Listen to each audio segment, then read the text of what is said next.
अस्सलाम वालेकुम। खालिस्तान ये एक ऐसा लफ्ज़ है कि जिसे सुनते ही हर इंडियन के दिल में खौफ पैदा हो जाता है कि कहीं इंडिया फिर से डिवाइड ना हो जाए। दोस्तों, खालिस्तानी मूवमेंट जो कि एक माजी का किस्सा बन चुकी थी, आज फिर से इंडिया में अपना सर उठा रही है और इस दफा उसे लीड कर रहे हैं एक 29 साल यंग लीडर अमृतपाल सिंह। ये आदमी जिसे कुछ महीने पहले तक कोई भी नहीं जानता था, आज पूरे पंजाब को फ्रंट से लीड कर रहा है और उसने अपने स्पीचेस में ये वाज़ेह कहा है कि इंडिया ने आज तक सिखों को उनके राइट्स नहीं दिए, लेकिन अब वो अपने राइट्स इंडिया से लड़ के भी हासिल करेंगे। आखिर कौन है ये आदमी और क्या इस दफा उभरती हुई खालिस्तानी मूवमेंट की वजह से इंडिया एक मर्तबा फिर से डिवाइड हो जाएगा? दोस्तों, जानेंगे सब की डिटेल इस वीडियो में।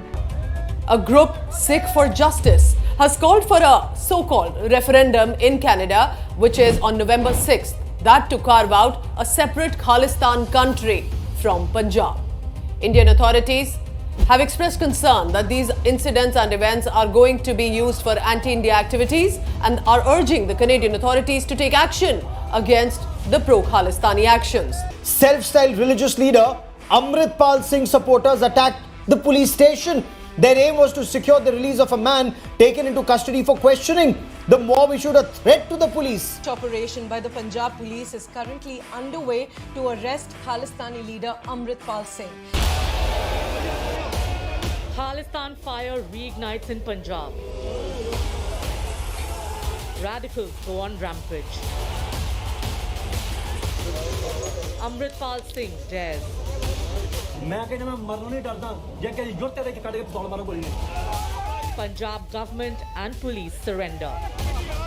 दोस्तों, खालिस्तान के रूट तो 18वीं सदी में ब्रिटिश रूल के टाइम पे ही मिलते हैं, लेकिन 1920 एक ऐसा साल था जब सिखों ने बाज़ाब्ता तौर पर खालिस्तान का मुतालबा किया। सिख एक ऐसा इंडिपेंडेंट कंट्री चाहते थे जहां वो अपने रिलीजन और कल्चरल नॉर्म्स के मुताबिक जिंदगी गुजार सके। 1940 में ग्रेटर इकबाल पार्क में जब पाकिस्तान रेजोल्यूशन पास हुई तो उसी टाइम पे सिखों की तरफ से भी एक सेपरेट कंट्री की डिमांड की गई और इस डिमांड को लीड किया उस वक्त के सिख लीडर वीर सिंह ने। उसके बाद जब 1947 में पार्टीशन हुई तो कांग्रेस ने ये वाज़ेह तौर पर कह दिया कि हम खालिस्तान जैसे किसी भी कंट्री को नहीं बनाएंगे, लेकिन उस टाइम पे इंडियन गवर्नमेंट ने ये अश्योर किया कि हम सिखों के राइट्स का ख्याल रखेंगे और उन्हें तमाम फैसिलिटीज प्रोवाइड करेंगे। लेकिन 1950 में जब इंडिया का कॉन्स्टिट्यूशन बनाया गया तो उसमें ना तो सिखों के राइट्स का ख्याल रखा गया और ना ही उन्हें वो फैसिलिटीज प्रोवाइड की गई। सिखों को एक सेपरेट रिलीजियस आइडेंटिटी देने की बजाय उन्हें हिंदुओं के अंडर ही रिकॉग्नाइज किया गया। इसके बाद सिखों की तरफ से यह डिमांड की गई कि अगर आप हमें एक सेपरेट कंट्री नहीं दे सकते तो एक सेपरेट स्टेट ही दे दें, इसमें सारे लोग सिख हों और वो एक पंजाबी स्पीकिंग स्टेट हो। लेकिन इंडियन गवर्नमेंट ने सिखों की ये डिमांड भी पूरी नहीं की और यही वो पहला मौका था जब सिखों को इंडियन सोसाइटी में डिस्क्रिमिनेशन का एहसास हुआ। इसकी वजह से सिखों का गुस्सा उनकी पीक पे पहुंच गया और पूरे इंडिया के सिखों में गम और गुस्सा पाया जाने लगा। उसके बाद 1973 में सिखों ने आनंदपुर साहिब के नाम से एक रेजोल्यूशन पास की जिसमें उन्होंने डिमांड किया कि वो पंजाब के लिए एक सेपरेट कॉन्स्टिट्यूशन बनाएंगे। इसकी वजह से सिखों को एक सेपरेट स्टेट तो मिल गई लेकिन वैसी नहीं मिली जैसी वो चाहते थे, यानी पंजाब के कुछ पंजाबी स्पीकिंग एरियाज दूसरी स्टेट्स को दे दिए गए। इसके अलावा उन्होंने ये डिमांड की कि पंजाब के वो पंजाबी स्पीकिंग एरिया जो कि हरियाणा को दे दिए गए थे वो वापस पंजाब में शामिल किए जाएं।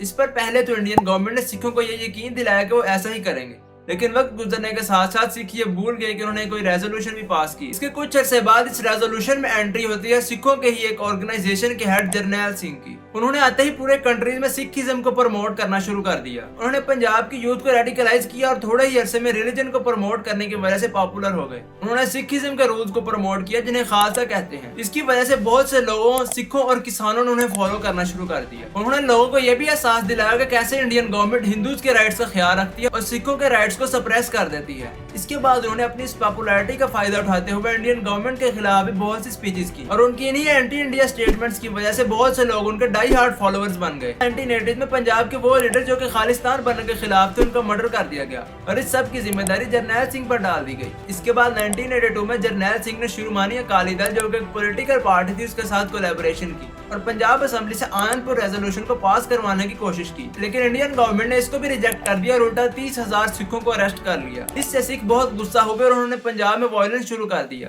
जरनैल सिंह ने गोल्डन टेम्पल को अपना हेडक्वार्टर बना लिया और वहीं से वो इंस्ट्रक्शन देता था। उसके बाद 1984 में जब बहुत से सिख गोल्डन टेम्पल में अपना एक रिलीजियस इवेंट बना रहे थे तो इंडियन आर्मी ने ऑपरेशन ब्लू स्टार शुरू किया और इस ऑपरेशन में उन्होंने जरनैल सिंह को मार दिया। लेकिन इस ऑपरेशन में जरनैल सिंह के साथ साथ और भी हजारों मासूम लोगों की जानें गईं। अब चूंकि जरनैल सिंह पूरे मुल्क में सिखिज्म को प्रमोट कर रहा था और एक रिलीजियस इवेंट की सेलिब्रेशन के दौरान उसका मर्डर किया गया, इस वजह से सिखों के लिए जरनैल सिंह एक हीरो बन गया और पूरे इंडिया के सिख इंडियन आर्मी और इंडियन गवर्नमेंट के खिलाफ हो गए। बहुत से सिख लीडर्स ने अपनी पॉलिटिकल पार्टी से रिजाइन दे दिए और वो जो गवर्नमेंट जॉब्स कर रहे थे उनमें से कुछ ने अपनी जॉब्स छोड़ दी और कुछ ने धमकी दी कि वो जल्द ही अपनी जॉब्स छोड़ देंगे। उसके बाद 31 अक्टूबर 1984 को इंडिया की प्राइम मिनिस्टर इंदिरा गांधी का उनके अपने ही 2 सिख बॉडीगार्ड्स ने मर्डर कर दिया, जिसकी वजह से पूरे मुल्क में एक एंटी सिख वायलेंस की वेव स्टार्ट हुई और हजारों सिखों को बेदर्दी से मार दिया गया और गवर्नमेंट ने भी इस वायलेंस की वेव के खिलाफ कोई भी स्टांस नहीं लिया। इस दौरान बहुत मरतबा इंडियन गवर्नमेंट ने इस सब के लिए पाकिस्तान की गवर्नमेंट को ब्लेम किया, लेकिन एविडेंस ना होने की वजह से बहुत से इंडियन लोगों ने इनकी बात पे यकीन ना किया। इसके बाद बहुत से सिखों को यह यकीन होगा कि अब उन्हें इंडिया में इंसाफ नहीं मिलेगा,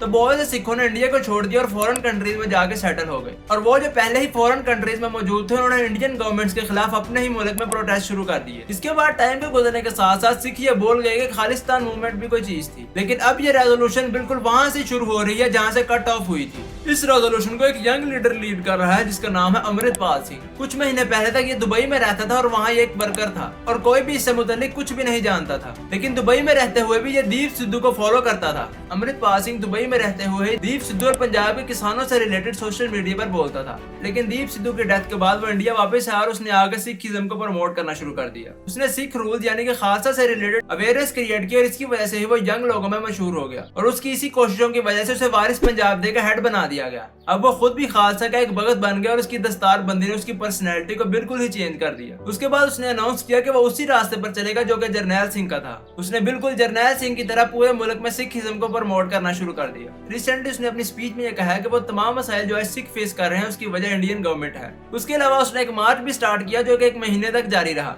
और उस मार्च के तमाम पार्टिसिपेंट्स के हाथों में तलवारें थी। उसने ये भी कहा है कि कुछ साल पहले सिख एम्पायर खो चुका था और अब वो उसे वापस लेने आए हैं। आज वो मसाइल के हमारे पंजाब के लोगों के लिए एक उम्मीद की किरण बनकर उभरा है। रिसेंटली इंडियन गवर्नमेंट ने कुछ ऐसे लॉज बनाए थे जो कि डायरेक्टली पंजाब के लोगों को हिट करते थे, जैसे कि farmer laws, industrial park projects और इस जैसे दीगर अमेंडमेंट्स। बहुत सालों से इंडियन गवर्नमेंट ने पंजाब और सिखों को निगलेक्ट कर दिया था, लेकिन अब ये यंग लीडर उन्हें लीड कर रहा है और पंजाब के लोग भी उसे ऐसे फॉलो कर रहे हैं जैसे वो एक लीडर है और उसके फॉलोअर्स में ज्यादातर यूथ है। और आज हालत ये हो चुकी है कि कुछ दिन पहले उनके एक फॉलोअर लवप्रीत सिंह को पुलिस ने अरेस्ट कर लिया। इसके बाद उनके हजारों फॉलोअर्स तलवारें लेकर पुलिस स्टेशन में दाखिल हो गए और इसी लड़ाई के दौरान 6 पुलिस ऑफिसर्स मारे गए, जिसके बाद पुलिस खुद उनके पास गई और ये मेक श्योर किया कि वो जल्द ही लवप्रीत सिंह को छोड़ देंगे। अब अमृतपाल सिंह जो कर रहा है उसकी सारी रिजेम्बलेंस जरनैल सिंह के साथ मिलती है। अब या तो इंडियन गवर्नमेंट सिखों को उनके राइट्स देगी और उनकी जरूरियात का ख्याल रखेगी, या फिर इंडिया में वही होगा जो कि जरनैल सिंह के वक्त में हुआ था। और जिस तरह से ये खालिस्तानी मूवमेंट उभर रही है जल्द ही इंडिया में फैल जाएगी। फिर या तो ये अपने डिमांड्स को पूरा करवाएंगे और या फिर खालिस्तान बना के ही छोड़ेंगे। वैसे आपकी इस मुतालिक क्या राय है कमेंट सेक्शन में जरूर बताइएगा। दोस्तों आज के लिए इतना ही। अगर आप चाहते हैं कि ऐसा अमेजिंग कंटेंट सबसे पहले आप तक पहुंचे तो सब्सक्राइब जरूर करें।